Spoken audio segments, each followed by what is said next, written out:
I think the Vendée Globe is a very special event in the sailing calendar.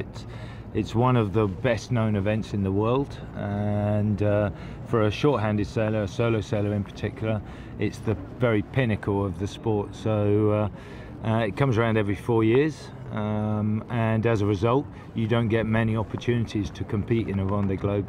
So I know I'm extremely fortunate to have this time a fourth opportunity to compete in the race.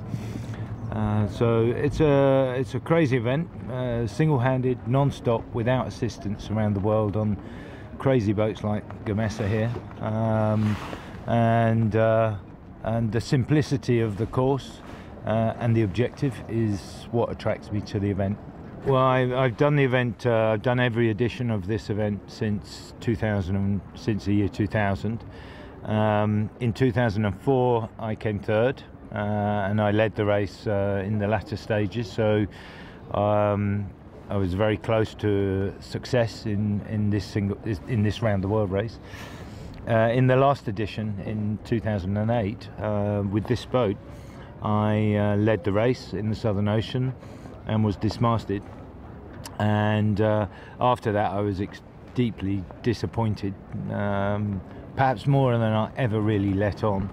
And after that, I came back. I said I'm not going to be doing this type of sailing for a while. I took 2 years out, did extreme 40 sailing, but soon this event started to come around, and I quickly realised, and then very fortunately had the opportunity, met with Gamesa, and the whole plan came together.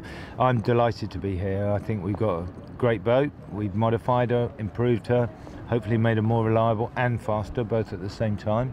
So I think we're quietly in quite a strong position. Well, having come third previously, I'm obviously looking for some improvement.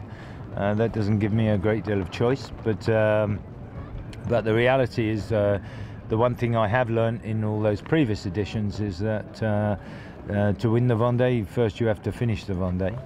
And it's a massive challenge to do that alone, and anyone who finishes the Vendée, in my opinion, is a winner. And so finishing the race number one, and finishing the race first number two. I think the level is very, very high. Many of the boats here are highly evolved now, and we have 4 new boats in the fleet. We have a batch of very talented young sailors coming through, and perhaps for the first time in one of these major oceanic events, I think we'll see a few of those in the mix at the front of the fleet. So I think it's a very strong competition, and to some extent that's the unknown quantity of this particular edition of the race. We've had a good year of preparation. We had some ups and downs in the year, but in general we've been able to make really good progress with the boat. So as in the way that is always ideal, we've arrived and had very little work to do. Just the team have been carrying out checks, changing some small parts here and there, but very, very little to do. More importantly is dealing with the scrutineers. There are many checks that go on around the boat over the 3 weeks before the start of the race, and then of course there's various other commitments, media commitments, etc. But as the last few days approach, I'll spend a bit of time with family and try and relax and get some rest before the race begins.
ask a question, if you promise not to laugh at me if it's been a quick one? Back pop's just heeling right over. Is that just as she's stacked as where she is? Yeah, I mean everyone's stacked on starboard.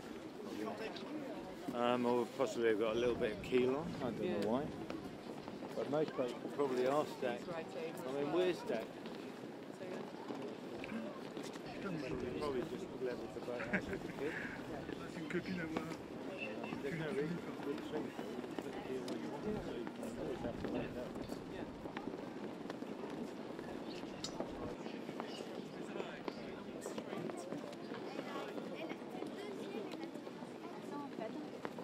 Bien ou pas? You alright? What are you doing? We're walking down the pontoon together, I think. Should we start here? Just no, mind. Mind your back. Hi. Oh, thank you. Here we go.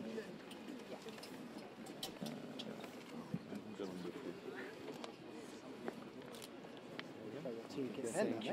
Thank you. No, just very full floor. Is that what you put your music So on? you loading block gauge, it's quite fun. Mind up that moment? Just gone max height, I think, to 29 metres. Yeah. This isn't 29. Is it? No, it's not. Right. You're not up that high? No, we're about half a metre, 3/4 of a metre less. Okay. No, you never. Do look light, but hey, it should be alright. This is a lot smaller than anything we've been used to, but then we were Yeah. used to the beast before. Blocks like Even that. that rig looks quite big in section. Is it? Yeah. You know, Alex is in good position with his boat. He's had a couple of good years with his boat, and obviously we know our boat very well. We've done a lot of changes on it, so I think quietly we're in a good place to make a good result. But you know, obviously there's a lot of very talented sailors and very good teams here, so it's very hard to say with the Vendée. In England it's like the Grand National. You never quite know who's going to go over all the fences. Yeah, for sure. And I think Mike and I are both feeling a situation where we've done lots of miles on the boat, and for us, miles, you know, Mike's already done a Vendée on this, and I've done half a Vendée in the last 12 months solo on this boat, and that's a big part of the confidence, you know, being sure or understanding what you have broken and then making sure it doesn't break again. So for sure, both of us are going to hopefully, touch some wood, be reliable in this race. And if you can be reliable in this race, we're both in a position with a boat that could win. Yeah.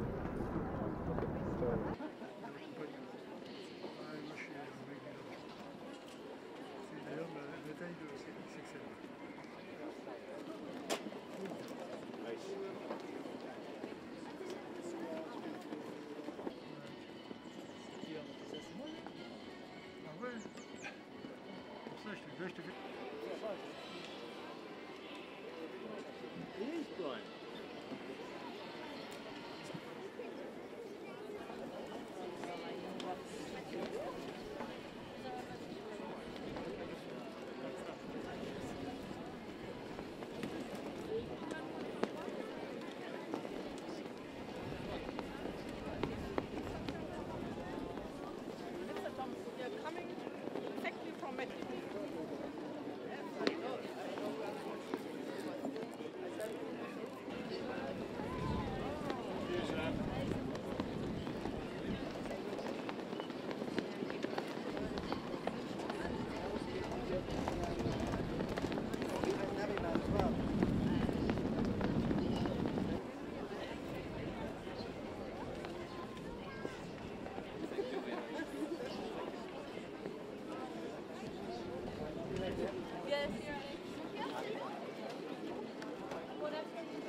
This is my third race, and the first two races I haven't finished.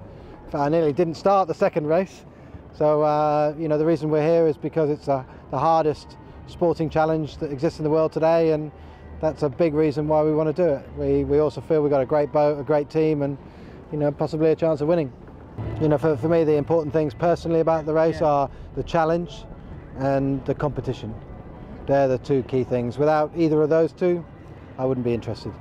Well, of course, the ambition is always to win any race you start, but you know, the first priority is to finish. And so in my head, that's all it's about, finishing. And You know, this is my third race, my 7th round the world race. You know, I really have to finish this one, you know, for myself. The level of each Vendée Globe, in fact every IMOCA race we go to, the level gets higher and higher and higher. You know, a year ago we were racing in the Jacques Vabre and we raced in the B2B solo, and the level was high, and now we come to the Vendée Globe and everybody's better, they're more prepared, they're faster, personally better prepared, and so each time we go it gets harder and harder and harder. You know, I think if I had to choose a favourite for this race, you know, obviously I'm confident in my own ability, but if I was to you know, look outside of it and I didn't exist, then there's somebody here who's very experienced. You know, he's won the Figaro twice. He's very experienced in IMOCA boats. You know, he's done very well on the Route de Rome. In the last Vendée Globe, he came second. He's got a great team, big team, good budget, and a great boat. And he's a super, super nice guy. Is Armel Leclerc. So if I had to choose someone, I'd say him. The last few days before the race is very, very hectic. You know, lots of media requests, so we can't do them all, unfortunately. So try and spend some time with my friends and my family. Of course, we have lots of supporters who come to Les Sables d'Olonne and want to see the boat and the team and a bit of me. And then there's also the briefings to go through, the weather briefings, sit down working out the strategy before the start, and also try and find a little time for relaxing. It's a bit strange, you know, to go from this complete craziness to one man, one boat. It's a strange way to do it.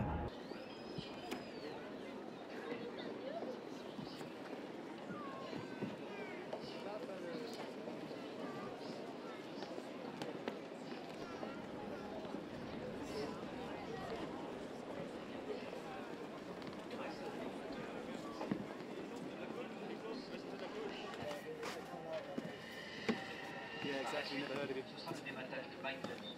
Just, Alex, remember we laughed at it. Oh yeah, quite a suitable comment like that. Yeah, that was a funny situation. That was, how ridiculous, eh? It's a good thing I've learned to be a little bit more diplomatic in my whole life.